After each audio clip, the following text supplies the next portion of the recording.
Le mot complexe, il est utilisé par tout le monde. Il est utilisé par les psychologues. Ah, votre enfant a des complexes. C'est terrible, ça. Oui, il est utilisé par les ingénieurs. Les ingénieurs, quand ils fabriquent un avion, c'est compliqué, c'est complexe. Donc, dans la vie quotidienne, c'est un mot qu'on utilise souvent.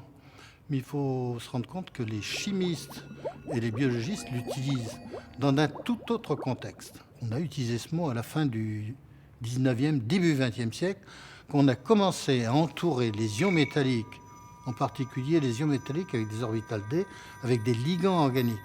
On avait de nouveaux objets complètement différents des sels. Vous savez, le sel de table, le sodium qu'on connaît, ça c'est simple, c'est des ions, c'est Na+, c'est L-.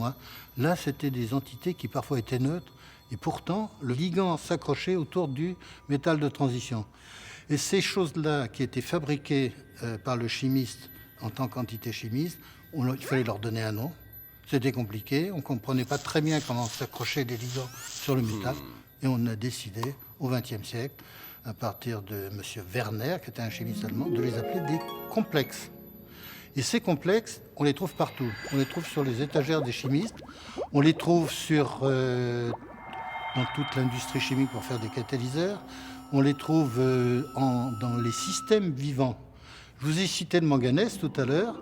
Il faut savoir que quand vous regardez une feuille verte d'une plante qui fixe l'oxygène, il y a des transferts d'électrons à l'intérieur d'un système compliqué qu'on appelle le photosystème 2. Vous voyez, compliqué, complexe, c'est presque la même chose. Et ça permet aux plantes de capter l'oxygène et ensuite de faire toute la photosynthèse. Il y a du manganèse. Donc si vous mangez des épinards, mangez un peu de manganèse. Pas croire qu'il n'y a que du fer, il y a aussi du manganèse.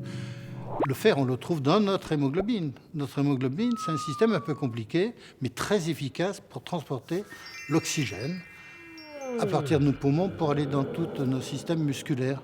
Et donc, on a un ion ferrique ou ferreux qui va accrocher à l'état ferreux de l'oxygène, une protéine qui contrôle cet accrochage du fer sur la protéine de l'hémoglobine et va aller transférer l'oxygène sur la myoglobine dans nos muscles.